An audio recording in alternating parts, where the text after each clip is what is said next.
Hey everyone, Justin here, back with another comic book haul. Thanks for watching this video. If you're new to this video, do comment, do subscribe, or do like the video if you like to. I would love to hear from you. It's always nice to meet people from around the world and in the YouTube community, of course. Now, if you're new to this channel, I talk about comic books or the books that I get and I show them in comic haul videos.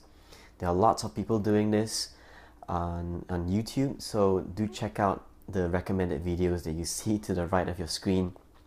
I just want to give a few shout outs first. Firstly to Thimothe Canadian Comic Hunter, thank you so much for the shout out in your video. Because of you, I've gotten a few subscribers, I've met a few new people, and it means so much that you enjoy my videos and that you're giving me a shout out. The same goes for the regular guys as well. Alex the Comic Hoarder, Longshank78, Seeking Nearmin Comics. Always nice to hear you guys. You guys are always commenting on my video, and it's nice to know that your videos are being appreciated, and I also love watching your videos as well. And also a special shout out to Sequential Geek as well. I've been answering your questions. They're really interesting, thought-provoking as well. Hope to keep in touch with you. Right, so on to my haul. Again, this is another haul from, all my books are from eBay, and a shipment just came in, so I'm just going to show you the books that I got recently, or in this shipment at least. They came from two sellers. Won't really say who they are because I kind of forgot their names, but as usual, the bulk of the haul came from the Atlanta Pickers.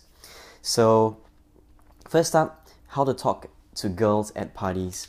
This is a hardcover book, graphic novel, if we can call it that way, published by Dark Horse. And it's actually based on one of Neil Gaiman's books of the same title.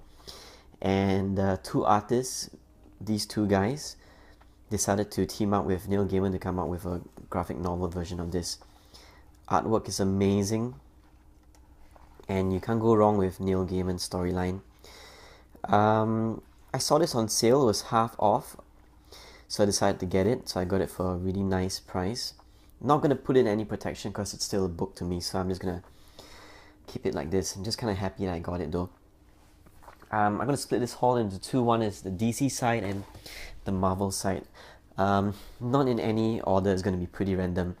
First off, Superman in Action Comics number 645. Just a really minor key issue. This is the first appearance of Maxima, who makes an appearance now and then, although we have not seen her in a while.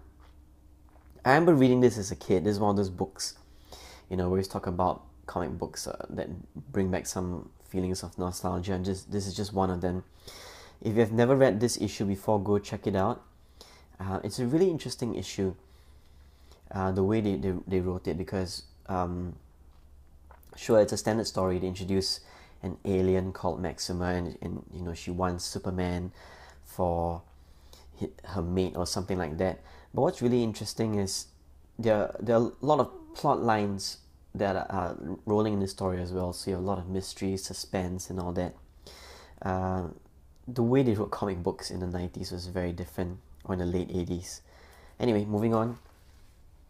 Got a copy of Superman Convergence number 2, which is some say it's the first appearance of Jonathan Kent, who is the new Superboy, or is the birth of Jonathan Kent as a baby.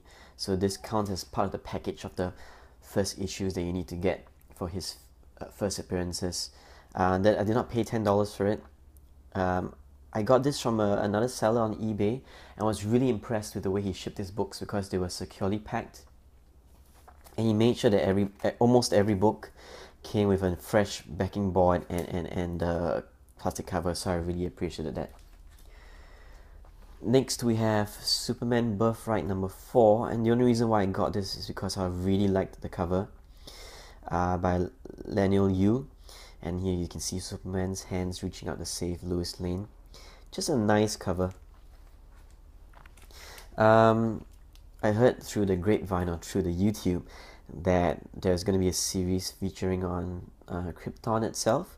So I just thought I'll jump on the bandwagon and see if this is worth any, well, if it's just worth a read and worth collecting. So I just got number 1 of Superman Krypton Chronicles.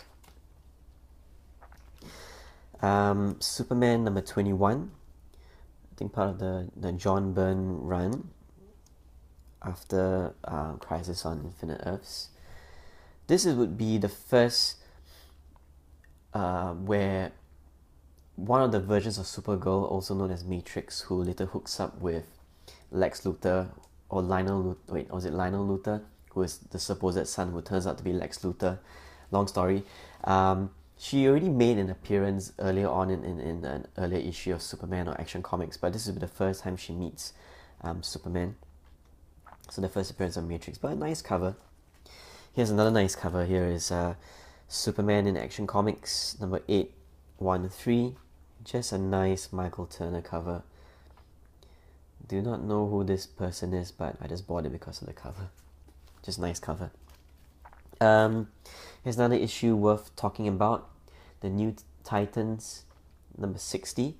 Part of The Lonely Place of Dying.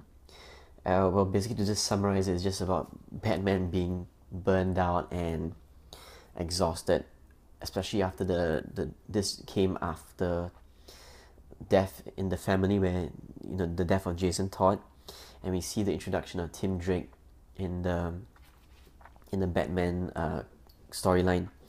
I met my comic book shop owner, and he said that because we always see the Batman issue where Tim Drake is featured on the cover, and there's so many copies of that, but it's not easy to find, or not easy to come across a cheap copy of part 2 and part 4, because it crossed over.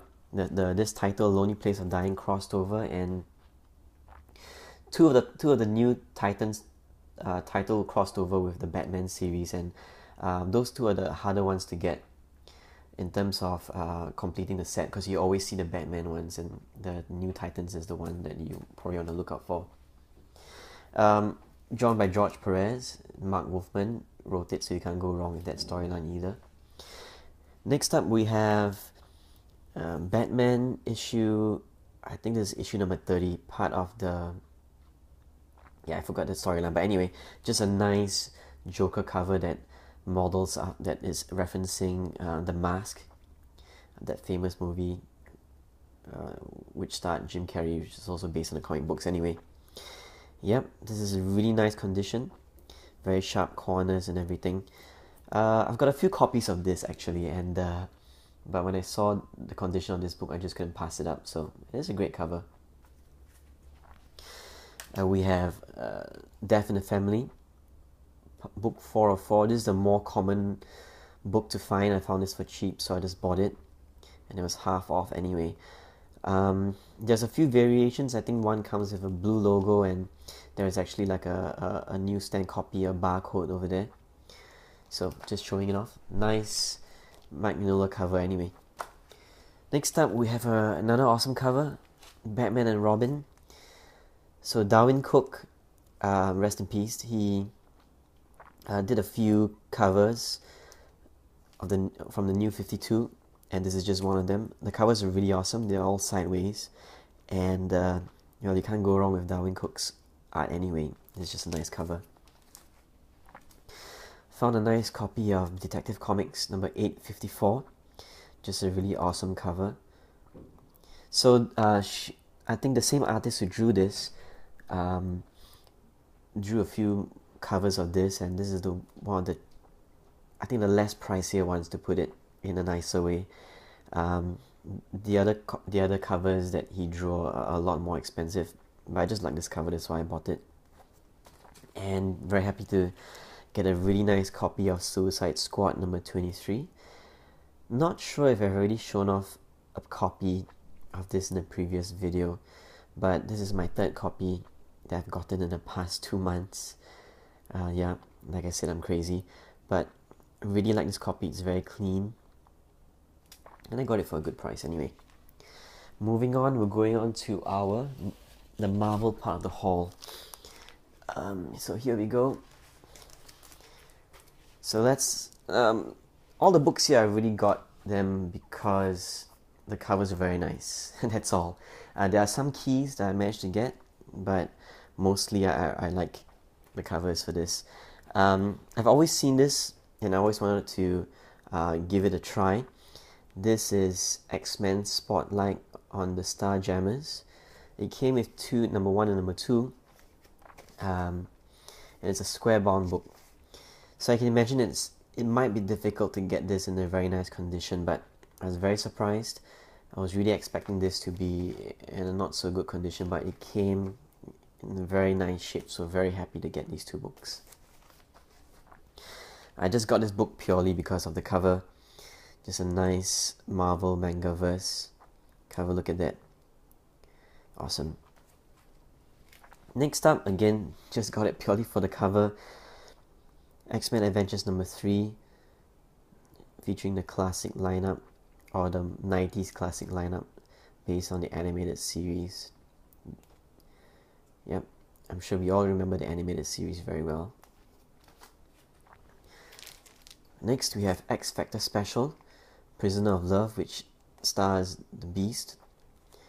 It's just a Beast standalone storyline. I only bought it because of the cover and the fact that it's written by Jim Starlin. Had a flip through the book and it looks interesting. Very 90s style of writing, or late 80s. But you know, just thought I'd get it. I love Miss Marvel, and if I can find a variant cover of her issues or her runs, I'll get it. I got this for cheap. Don't really like this cover much, but you know, it was cheap, so I decided to get it. Got this really because of the cover. A nice bondage cloak and dagger cover. This one I was quite happy to get. I won this in an auction, and this was a set of Dazzler number 1, number 2, and number 3. All 3 books are in really excellent condition. Covers are really white, but I was more happy to get this one. Really nice, clean copy for a good price. Moving on here is so Marvel decided to release another Marvel team-up title, which did not last very long compared to its predecessor. I just thought I'd get since issue number 1. Got a few runs. Okay, let me just put this for later. I want to talk about it. So sometimes once in a while you get too excited with buying books and scooping up books on eBay that, you know, I always make the mistake of buying a wrong print. I'm okay with second prints if the second prints turn out to be a little bit more valuable, but generally I don't favor getting second prints unless, you know, like I said, it's much more valuable. So I didn't look at the image properly, and I ended up buying a second print of Amazing Spider-Man number 4, which features the first appearance of Silk. I managed to get a first printing later on, which I'm going to show off in another video once I get it. But I'd like to pause here for a moment though and ask the community, is this really the first appearance of Silk? Is this because they show her face? Because let me show you issue number 1 from the same volume. If I just flip to the prelude page, take a look over here. So this is the classic scene where the spider bites Peter Parker, right? And it falls off. And the story of Silk is that it also landed on her leg and bit her as well. So you can see her here, and she actually says something in the book. Now, of course, they don't show her face, but would this be considered a cameo, or would this be considered a first appearance? Because then wouldn't this book be the second appearance instead? So anyway, just throwing out the question there for you guys. Everyone has an issue of this. This is X-Force number 1, and I bought 3 copies of this. It was about $1 each. I got it really because all the issues came with the Deadpool card. Did not check to see if it was a negative variant or not with the barcode Captain America, but I'm not too sure how much of difference that makes. So 3 copies. The Worst X-Men Ever #1. Just bought this because it was cheap. The storyline was not bad, you should check it out. Here's a copy of Amazing Spider-Man #700, the variant edition with Dr. Octopus on the cover. Pretty awesome. Alright, so my last 3 books, again, as you know by now, I really like this classic run of the X-Men. And so I managed to get #139, which is not the first appearance of Kitty Pryde, but it's her induction into the team. And I think this is the first time they actually write, "Welcome to the X-Men, so and so. Hope you survive the experience," which has been repeated in so many other books since then. I do not have a copy of this, so I was very happy to get this for cheap. X-Men 108, again showing the classic lineup cover. This one as well, this is like my 3rd or 4th copy, #127. Did not come with the Mark Jewelers insert though. I was hoping to be lucky and get one with it. And finally, the book that I was really happy to get. I've already shown a copy of this in the previous video, and I actually forgotten that I actually bought another copy of it. In the last video I was complaining about how I can never get this book in nice shape, but I guess someone heard me, and this book really came in a very nice condition. Nicer than I expected. It's sharp corners and it's flat. I think the inside pages are not too bad. Yeah, pretty white. You know, I could send this for grading. I think it would turn up about 9.2 or 9.4. So really happy to finally get a nice copy of this. So anyway guys, this is my haul. Not too many keys, but I just thought I'll show it off. You know, with the Christmas around the corner, who knows whether I'll be able to get a video out in time, so I did this early. Anyway, so thank you guys for watching. Thanks for subscribing. Thank you for liking the video. Hope to hear from you guys soon. And Merry Christmas and Happy New Year in advance.